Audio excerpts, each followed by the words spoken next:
5, 4, 3, 2, 1.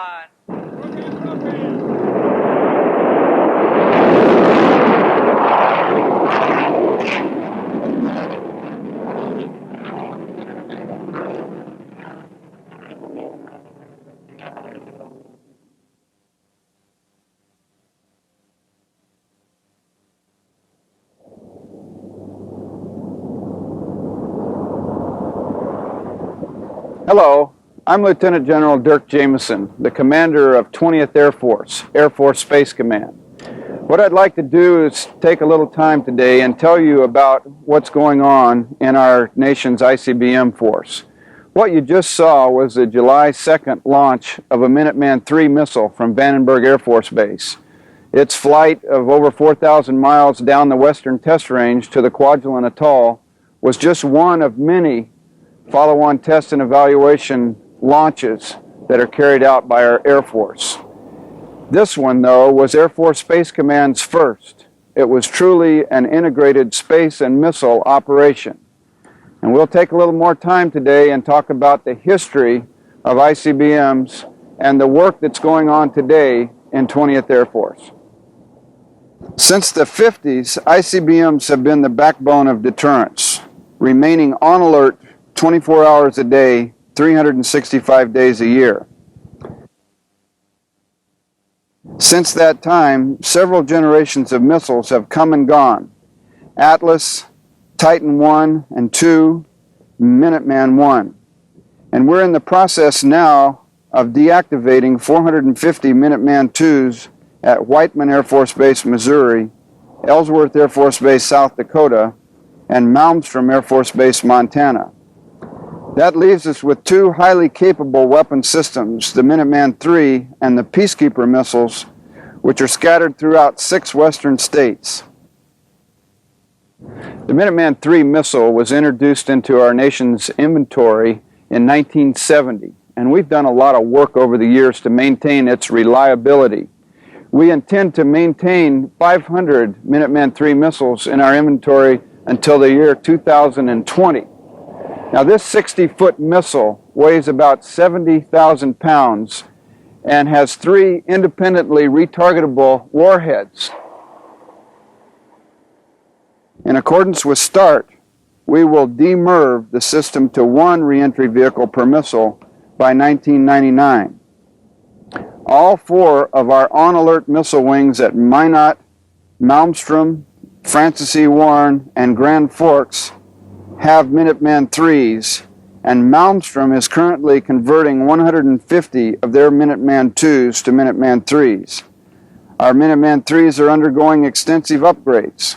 They will be provided with new missile guidance units to improve their accuracy and enhance supportability. Additionally, we are replacing the fuel and remanufacturing Stage 3. Our newest operational system, Peacekeeper, came on alert in 1986.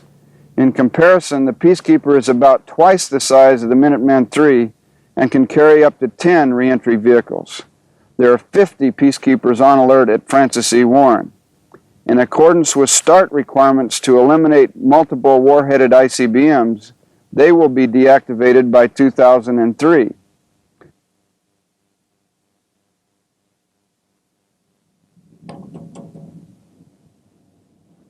The safety and security of our missiles is absolutely essential, and the command and control of the missiles is carried out from underground launch control centers that look very much like this missile procedures trainer or simulator that I'm in right now.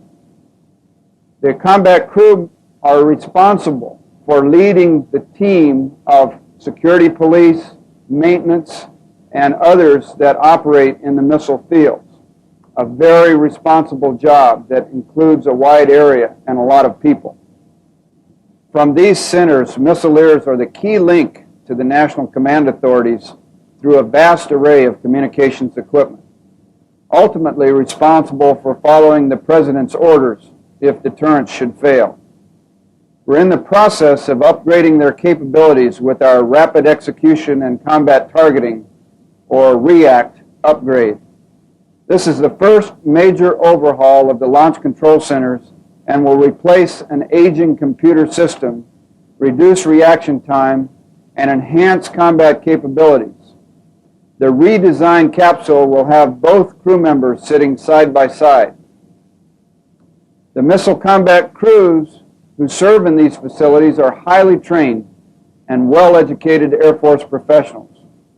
As part of a missile crew, they receive early command experience, and America places a great deal of trust in these missileers. They are responsible for the nuclear surety, security, maintenance, and safe operations at all remote launch facilities. Opportunities for advancement and self-improvement are excellent at the wing level. After becoming a combat crew member and serving a period of time on a crew, individuals can become instructors or evaluators. The missile education program is another outstanding benefit available to missileers. This program is designed to let crew members complete a master's degree.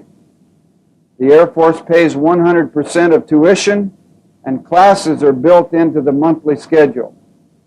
It's easy to see why most crew members complete a master's program.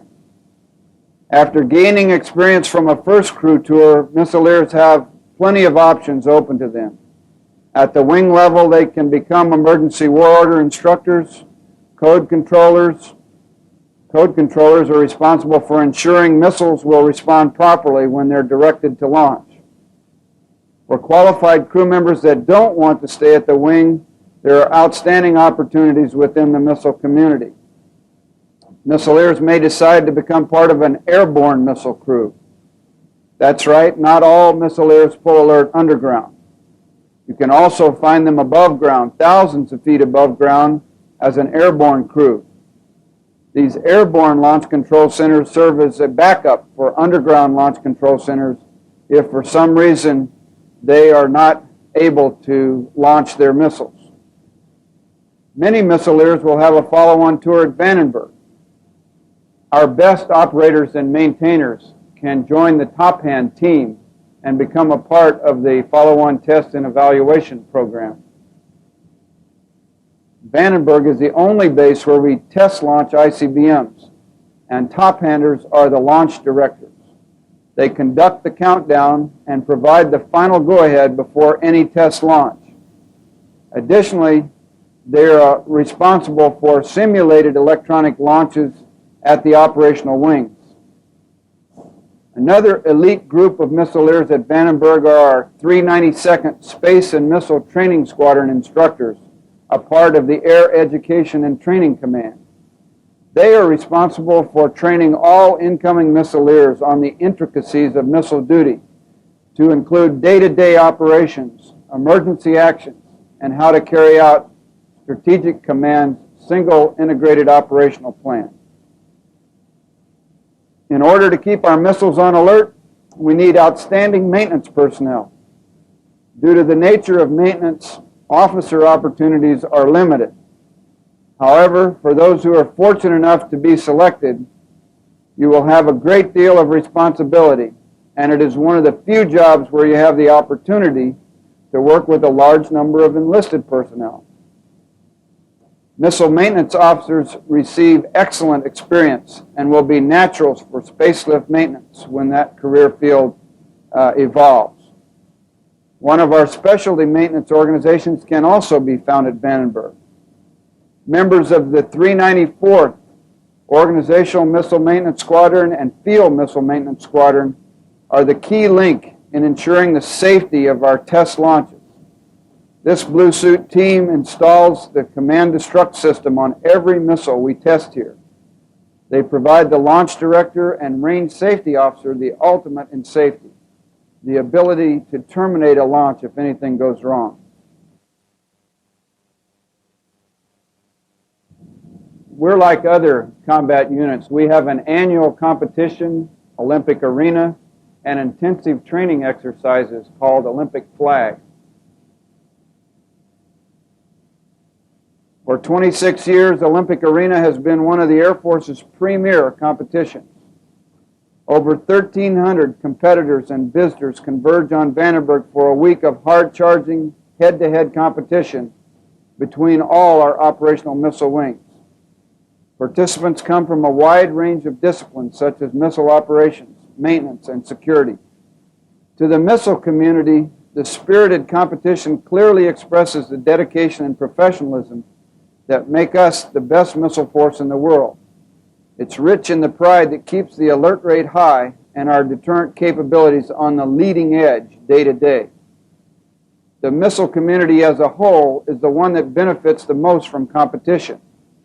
And starting next year, space operations will be included for the first time. We're still working out the details, but next year's competition will be a space and missile competition.